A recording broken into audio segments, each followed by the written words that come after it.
Halo Sobat Trader, selamat datang di Max Forex Insight, tempat di mana kita membahas peluang terbaik di pasar forex setiap minggunya. Saya Anissa, host Anda kali ini, dan telah hadir bersama kita Miss Melina, seorang trader sekaligus analis profesional dari Max. Dan kita bakal kupas tuntas bagaimana dampak berita-berita ini terhadap market. So, langsung aja kita masuk ke sesi Q&A. Oke, pertanyaan pertama. Miss, gimana nih dampak data CPI Kanada terhadap pergerakan CAD di minggu ini? Oke, data CPI Kanada menunjukkan kenaikan cukup signifikan dari 0,5% ke 1,1% untuk month per month. Sementara indikator inti seperti median atau trim CPI tetap stabil di kisaran 2,3% sampai 2,4% yang mengindikasikan tekanan inflasi mulai kembali muncul. Kondisi ini bisa menjadi masalah karena pasar akan mulai berspekulasi bahwa Bank Sentral Kanada mungkin menunda kebijakan pelonggaran, sehingga implikasinya CAD berpotensi menguat terutama jika data aktual melebihi ekspektasi. Dan trader bisa memanfaatkan momentum ini dengan mencari peluang di USD CAD atau buy CAD pair lainnya setelah rilis data dengan konfirmasi pergerakan harga yang jelas. Oke, pertanyaan kedua. Apakah data CPI dan juga retail sales Amerika Serikat akan menjadi penggerak utama untuk USD di minggu ini, Miss? Oke, dengan forecast core retail sales naik ke 1,3% dan retail sales ke 1,4%, minggu ini menunjukkan ekspektasi konsumsi masyarakat Amerika Serikat yang semakin kuat. Namun, hal ini menjadi perhatian karena jika data terlalu tinggi, The Fed kemungkinan akan menahan penurunan suku bunga lebih lama, yang berdampak pada penguatan USD secara luas dan tekanan pada pair seperti Euro USD dan GBP USD.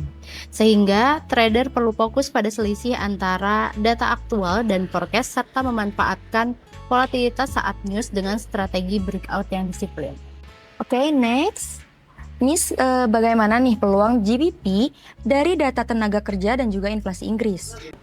Data Inggris menunjukkan claim count yang menurun ke 21,4K serta CPI year per year yang diperkirakan naik ke 3,3%, menggambarkan kondisi ekonomi yang relatif kuat. Namun ini bisa menjadi dilema karena inflasi yang meningkat dapat membuat kebijakan moneter tetap ketat, yang pada akhirnya mendorong penguatan GBP jika data sesuai atau lebih baik dari ekspektasi, sehingga trader bisa mencari peluang buy pada GBP USD dengan tetap menunggu konfirmasi arah setelah rilis karena pergerakan GBP cenderung dapat cepat dan volatil saat news. Oke, pertanyaan selanjutnya. Seberapa penting sih, Miss, data PMI Jerman dan juga Eropa untuk Euro? Oke, forecast PMI Jerman dan Eropa menunjukkan penurunan baik di sektor manufaktur maupun jasa, yang menandakan perlambatan aktivitas ekonomi, dan hal ini menjadi masalah karena memperkuat ekspektasi kebijakan moneter yang lebih longgar dari ECB, sehingga implikasinya euro berpotensi melemah terutama terhadap USD. Dan trader bisa memanfaatkan peluang sell euro USD jika data aktual lebih buruk dari perkiraan dengan tetap memperhatikan reaksi pasar untuk menghindari false breakout. Pertanyaan kelima, apakah data Selandia Baru atau NZD cukup berpengaruh untuk minggu ini, Miss? Oke, data CPI Selandia Baru yang diperkirakan naik dari 0,6% ke 0,8% menunjukkan adanya tekanan inflasi yang meningkat, yang bisa menjadi perhatian karena Bank Sentral mungkin akan mempertahankan kebijakan ketat lebih lama, sehingga New Zealand Dollar berpotensi menguat meskipun pergerakannya tidak sebesar mata uang major.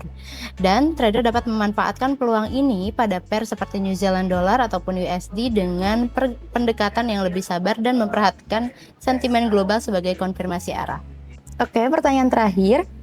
Apa insight utama yang bisa diambil oleh para trader dari kalender di minggu ini, Miss? Oke, kalender ekonomi minggu ini dipenuhi oleh data penting seperti inflasi dari beberapa negara, retail sales Amerika Serikat, serta PMI Eropa, yang mencerminkan kondisi pasar yang sangat sensitif terhadap arah kebijakan suku bunga global. Dan ini menjadi tantangan karena volatilitas bisa meningkat tajam dengan pergerakan yang cepat dan tidak terlalu stabil, sehingga implikasinya trader harus lebih selektif dalam memilih momen entry, fokus pada news berdampak tinggi, serta menerapkan manajemen resiko yang ketat agar bisa memaksimalkan peluang tanpa terjebak dalam pergerakan market yang tidak terarah. Oke, itu tadi kesimpulan dari pembahasan kita kali ini. Semoga dari apa yang sudah kita jelaskan bisa bermanfaat untuk plan trading Bapak Ibu di minggu ini. Happy trading! Indonesia.